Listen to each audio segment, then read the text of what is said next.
Hazır. Değerli basın emekçileri ve ekranları başından bizleri izleyen halkımızı buradan saygıyla selamlıyorum. Az önce haber bültenlerine bir haber geçti.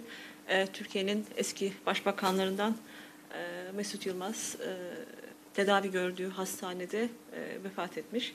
Kendisine ve ailesine ve tüm sevenlerine buradan başsağlığı dileklerimizi iletmek istiyoruz.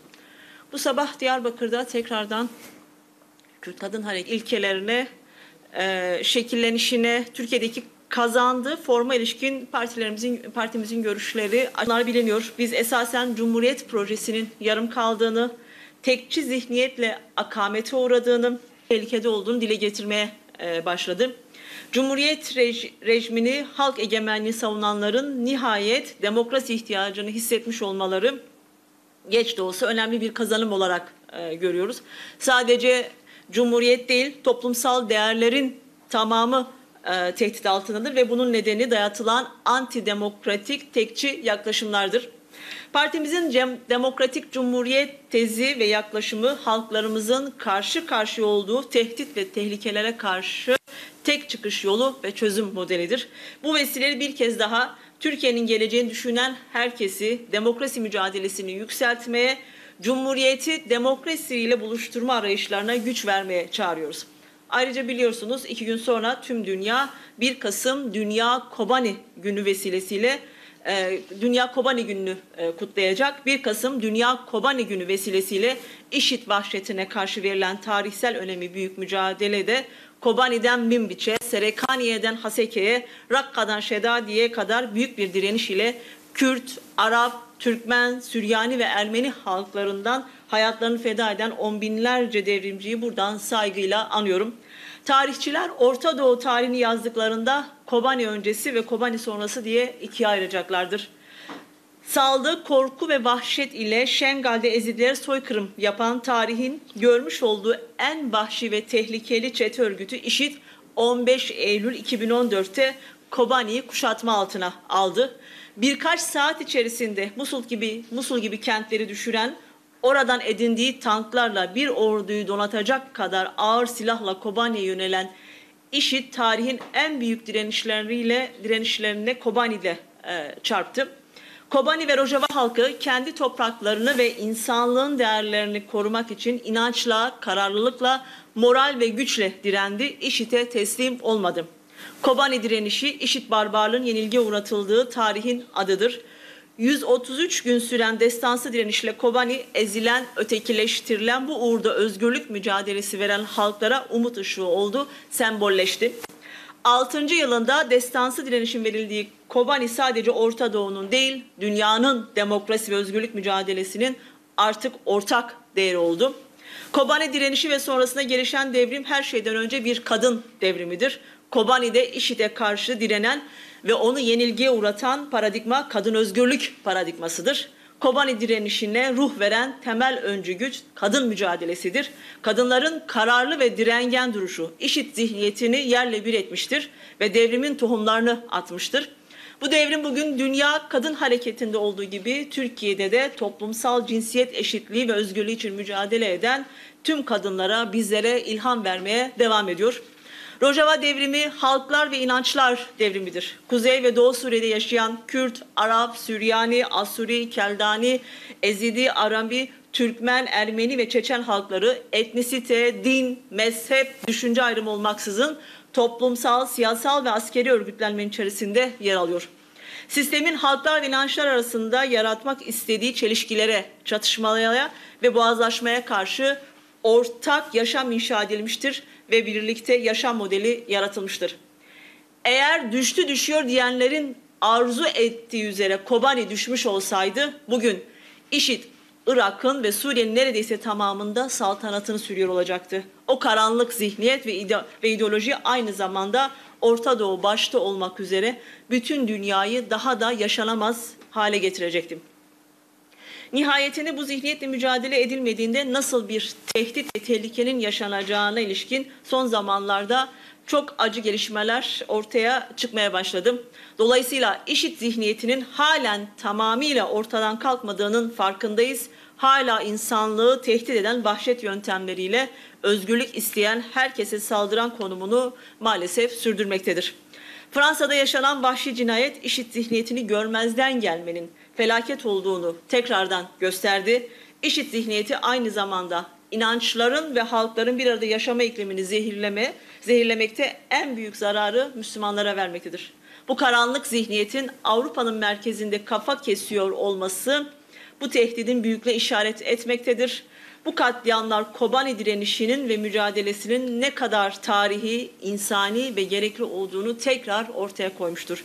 Bu vesileyle bir kez daha 1 Kasım Dünya Kobani Günü'nü ve onun mücadele azmini daha fazla yükseltmeye, dünyanın her yerinde bu zihniyete karşı direnmeye ihtiyaç vardır. Dünya halkları da bu hissiyatı ve hassasiyeti gösterdiği için 1 Kasım Dünya Kobani ile Dayanışma Günü kapsamında 5 kıtada, en az 30 ülkede ve 92 kentte eylemler organize edildi. Suriye'nin kuzeyindeki kentlerinde IŞİD'e karşı direnen Kobani halkına destek mesajları verildi. Daha o tarihte bugünkü tehditlere esasında Kobani ruhu ve dayanışma çağrısı en güçlü karşılığı Türkiye ve Kürdistan'da buldu. Türkiye'de yaşayan Kürtler, Demokratlar da IŞİD kuşatmasına karşı Kobani halkının yanında oldu ve orada yaşanacak katliamın durdurulması için sesini yükseltti. Bu vicdani ve ahlaki duruşa karşı AKP iktidarı ve tarikatları IŞİD'in intikamını alırcasına kör bir şiddetle cevap verdiler. Daha o tarihlerde bu ittifaka tanıklık etmiştik zaten. Bütün dünya halkları Kobani halkına destek verirken sadece Türkiye'de destek amacıyla sokağa çıkan insanlar katledildi. 6 yıl sonra partimize yönelik Kobani soruşturmaları gerekçesiyle başlatılan operasyonlar AKP-MHP ittifakının IŞİD zihniyetini yeniden raftan indirilmesinden başka bir şey değildir. Kobani gerekçesiyle partimize yönelik başlatılan operasyonlarda Avrupa'da IŞİD hücrelerinin eş zamanlı olarak harekete geçmesi tesadüfü değildir.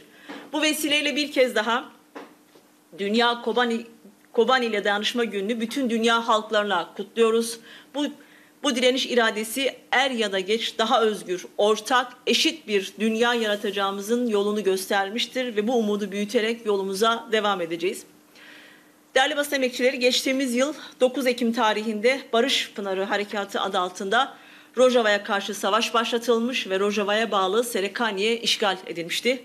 Kısa süre önce Birleşmiş Milletler hazırladığı raporda Serekaniye'de TSK'nin hakim olduğu bölgelerde Milli Suriye Ordusu güçleri tarafından uygulanan sistematik yağma ve özel mülke zorla el koymanın yanı sıra keyfi şekilde sivilleri özgürlüklerinden mahrum bırakma gibi hak ihlallerini de bir kez daha doğrulamıştır.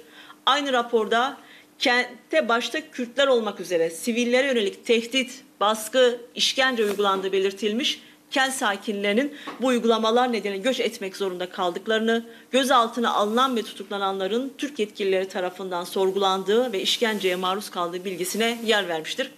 İşgalin sonuçları bu iken AKP-MHP ittifakı Kuzey Suriye halklarını binbir emek ve mücadele yaratmış olduğu Rojava devrinin boğmaya yönelik saldırgan politikasını devam etmektedir. Geçtiğimiz günlerde Erdoğan AKP'nin TBMM grup toplantısında yaptığı konuşmada bunun sinyalini vermiştir. DAEŞ'in yarım bıraktığı işi bitirme iddiasını güçlendirmiştir. Önemli vurgulamak istiyoruz buradan bir kez daha. Kuzey Suriye'ye yapılacak her saldırı aynı zamanda dünyanın başına bela olmuş, büyük bir mücadele yenilgiye uğratılmış DAEŞ barbarlığını yeniden canlandırılması anlamına gelmektedir. Şu an TSK denetinde bulunan Afrin'de El-Kaide bayraklarının, geçtiğimiz yıl işgal edilen Serekaniye'de de DAEŞ bayraklarının Fransa'yı protesto adı altında açılması bu örgütlerin yeniden palazlandığının açık göstergesidir. Açlığın, sefaletin derinleştiği bu günlerde savaş politikaları hepimizi daha da yoksullaştırmakta, geleceğimizden çalmaktadır. Türk lirasının sürekli değer kaybettiği, işsizlik, yoksulluğun tavan yaptığı, siyasal, toplumsal krizlerin derinleştiği böylesi bir süreçte tek çözüm olarak daha önceden de denenen ve beka denilerek girişilen savaşların yol açtığı tek şey yıkımdır. AKP-MHP ittifakı içine düştükleri krizden savaş politikalarıyla çıkmaya çalışmaktadır. Bu saldırgan tutum iktidar krizinin ve koltuk bekasının bir sonucudur. Diriltilmeye çalışılan DAEŞ zihniyetini dünyada yaptıkları ortadayken bu saldırgan söylem ve tutuma karşı durmak ve dayanışma içerisinde olmak demokratik kamuoyunun sorumluluğudur. Dünyada insanlığa yönelik bir diğer tehdit ise korona salgını. Korona salgını yeniden tırmanışa geçti ve ikinci dalgayı yaşıyor. Türkiye'deki durum ise daha vahim. Sağlık Bakanı Fahrettin Koca bilim kurulu toplantısının ardından açıklama yapıyor ve diyor ki İstanbul'da son bir haftada %62 oranında vaka artışı var. Vatandaş ev ziyaretlerine gitmesin, kalabalık yerlerde bulunmasın, mecbur olmadıkça dışarı çıkmasın. İstanbul'da durumu kontrol altına alamazsak salgın baş edilebilir olmaktan çıkacaktır. Çözüme en çok ihtiyaç duyduğumuz konu ise toplu ulaşımdır. Bu açıklama iktidarın kontrolü kaybettiğinin itirafıdır. Üstelik aylar öncesi bu uyarıyı yaptığı için Türk Tabipler Birliği neredeyse ülke düşmanı ilan ettiler. Şimdi askıya ekmek asan iktidarın küçük ortağı hekimleri hedef gösterdi. TTB'ye yönelik kampanya başlattı. Erdoğan da bu kampanya katılmaktan geri durmadı. 2020 verilerine göre İstanbul'da 1.300.000 sigortasız, 5.780.000 çalışan kişi var. Bunların %67'si ise hizmet sektöründe. Yani 6 milyon insan her sabah uyanıyor, sokağa çıkıyor, metrobüse, otobüse, metroya, dolmuşa, minibüse binerek işine gidiyor. Yine işsizler ise her gün evlerinden iş bulma umuduyla sokağa çıkarak tüm bu yolları kullanıyor. Siz bu insanlara ne öneriyorsunuz? Çalışmamayı, işe gitmemeyi mi? Sizin askınızdaki ekmeğe muhtaç olmakla, aç karınla keyif çayı içmek dışında öneriniz nedir? Bu ekonomik krizin ortasında eve ekmek götürme fırsatı olanlar korona ve açlık arasında bir tercih yapmakla zorunda bırakıyorsunuz. Bu tamamen siyasi süreci yönetemeyenlerin suçudur.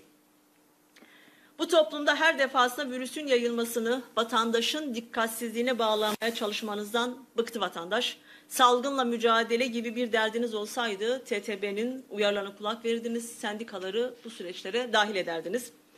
Şimdi kalkmışlar pandemi sürecinde sağlık emekçilerinin istifa etmesini yasaklıyorlar, izinlerini iptal ediyorlar. Yani salgının yükünü ölerek çeken sağlık emekçilerine yüklüyorlar. Sağlık çalışanları sizin günahlarınızın bedelini ödemek zorunda değil. Onlar bu virüsle mücadelede hayatlarını kaybederken hiçbir sağlık çalışanını dinlemediniz. Üstelik onları hedef haline getirdiniz. Aslında ödüllendirilmeleri gereken sağlık çalışanları şiddete uğruyor, ek ödemeleri ya yapılmıyor ya da eksik yapılıyor. Covid-19 meslek hastalığı olsun talepleri ise kabul edilmiyor. Hastalandıklarında maaşlarından kesinti yapılıyor ve süre gelen tüm sorunları ise maalesef iktidar tarafından görmezden geliniyor. Sağlık emekçileri üzerine düşeni fazlasıyla yaptığı hala da yapıyor. Bu konuda asıl Sağlık Bakanlığı üzerine düşeni yapmalı. Yurttaşları, hekimleri, sağlık emekçilerini korumalıdır. Salgın aynı zamanda cezaevlerinde de tehdit olarak devam ediyor. En son Elazığ cezaevinde 12 tutsak koronaya yakalandı. Salgın cezaevlerindeki kötü koşulları ağırlaştırabilmek için bir bahaneye dönüştürüldü. Ayda bir yapılması gereken açık görüşler 8 aydır yapılmıyor. Haftada bir yapılması gereken ve mahpusa virüs bulaştırma imkanı olmadığı koşullarda yani kapalı ortamlarda yapılan kapalı görüşler ise yalnızca ayda 2 kez yapılıyor. Avukat görüşmeleri gizlilik ilkesini ayaklar altına alacak şekilde dinlenebilir ortamlarda gerçekleştiriliyor. Yeni tutuklananlar ya da herhangi bir nedenle hastaneye götürülen kişilerin cezaevlerine döndüklerinde kaldıkları karantina yerleri ise son derece sağlıksız. Tam bir keyfiyet söz konusu. Tüm bunlardan anlıyoruz ki iktidarın ve Adalet Bakanı'nın mahpusları korumak gibi bir derdi yok. Aksine pandemiyi bir işkenceye dönüştürmüş durumdalar. Buradan soruyoruz. Pandemiden kaynaklı cezaevlerinde daha da ağırlaşan kötü koşulları değiştirmeye düşünüyor musunuz? Açık görüşleri hangi koşullarda ve ne zaman başlayacağına dair bir planınız var mı? Bizler ve mahpus aileleri bu konuda derhal bir açıklama bekliyoruz Adalet Bakanlığı'ndan. İktidar zihniyeti ve yönetim anlayışı topluma karşı en büyük tehdide dönüşmüş durumda. Yürüttükleri savaş politikası nedeniyle her geçen gün yoksulluk artırırken iktidarın sözcüleri evine ekmek götüremeyen milyonlarca insanımızla dalga geçmeyi de ihmal etmiyor. Açlık sınırında yaşayan insanlarımıza kuru ekmeği askıda gösterip bir de utanmadan bu yarattıkları yoksulluk üzerinden kampanya yürütüyorlar. Hakları için direnen işçileri polis ve asker barikatları engelleyip biber gazlarıyla, coplarıyla müdahale ediyorlar, gözaltına alıyorlar. Milyonlarca yoksulu öyle bir hale getirdiniz ki bırakın keyif çayı içmeyi, insanlar kuru ekmeğin yanına su dahi keyifle içemiyor. Bu durumda bile yandaşlarının çıkarları için ülkenin her karış toprağını talan etmeye ihmal etmiyorlar. Hemen her yerde doğaya karşı talanı sürdüren bu iktidar, Ordu'nun Ünye ilçesinin köylerinde de tamamen maden sahipleri için polis ve askerlerle halka saldırıyor. Yaşam alanları maden sahiplerine karşı savunmaya çalışan köylüler, asker ve polislerin biber gazlı, coplu, kalkanlı saldırısına maruz kaldı. Baygınlık geçiren köylülerin yanı sıra 20'ye yakın köylü ise gözaltına alındı. AKP-MHP iktidarı ekoloji düşmanıdır. Dağlarımızı, derelerimizi, meralarımızı yandaşlar için talan ediyorlar. Bu talana ve yıkıma karşı mücadele etmeye, derelerin kardeşliğini birleştirerek bu iktidara hesap sormaya devam edeceğiz. Kaz Dağları'nda yürütülen mücadeleyle Ordu Ünye'de yürütülen mücadelenin de yanındayız ve bunun için parti olarak yapmamız gereken ne varsa da yapmaya hazırız. Orada direnen insanlarımızın da sesi olmaya devam edeceğiz. Ez duhazım bi kurmancı binirkilim. Huncizanın iro salvegera helbestvanın nemir arjen ariye. Ez lüve bir rezdarı bibirtinim. Huncizanın ve sibe nadu sibe yeki mijdare roja kobaniya cihane. Jinha ve ev roja diroki li kurdan u dosten kurdan ji piroz be. Kobani hember tarihtiye daişe ronahi u serfraziye tekoşine kurdan u dosten kurdan bu. Em dikarim bibejin roja Kobaniye hem roja yekitiye kurdan bu hem ji de şahse kurdan da roja yekitiye internasyonel bu. Geleme u tekoşerin internasyonel lehemberi daişi u piştevanın daişi iradek mezin nişanda u ev roj diyariye hemu mirovahiye kır. Ev berxodan iroji hej berdavam dike. Bisaya berxodana Kobani Daesh li piştevanın ve tekçun bisaya tekoşerin jin li ve axe li roşlata navin tolven azadi aşiti u arami şimbun mizginiya peşerojeki roni derket meydanı jiberveki pevisteki em jidoh zedetir xwedî li be şoreşê gelan şoreşê jinan şoreşê ciwanan şoreşê hemû mirovahiyan derbikevin. Nahaji emdibinin ku kare ku Daesh bicih nikari bicih bine hükümete AKP u MHP dikazın pek bine emli bank hamu raya geçti dikun o dibejin ku desturi nedin ku rojava bibe hedefa erişen no emli rojava hem li başur hem ji bakur ji her demi zedetir pevistiyeme bir yekitiye heye.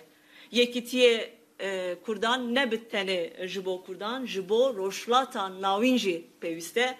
Em jüvek HDP pişkiriye dedin ve irade yekitiye kurdan ujbe ve jibo ve ji çi pevist be, çi bikeve ser bileme eme ve bikin em jibo ve kareji amadelim.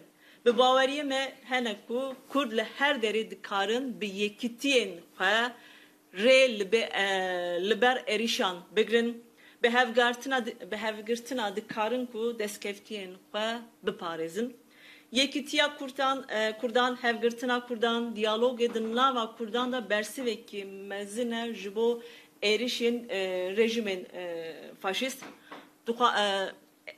rejimin faşist duhazın ki Kurt jinav hevdu cuda bikin, belav bikin, musa Kurt idare bikin. Le Kurt eydine Kurdin berene. Duhazın ki Kurt tekevin kırika hevdu li divê Kurd re nedin vê polîtikayên qirêj. Li başûr jî vê siyaseta qirêj dimeşînin, divê hemû hêzên Kurdan li hemberê vê polîtikayan hişyar bin, divê destkeftiên Kurdaniyên ku bi ket û têkoşîna mezin hatine bin destxistin, bên parastin, ev jî bi yekîtî û hevgirtinê dibe.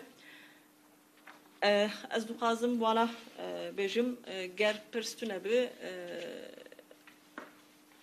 daxuyaniyê me qediyam.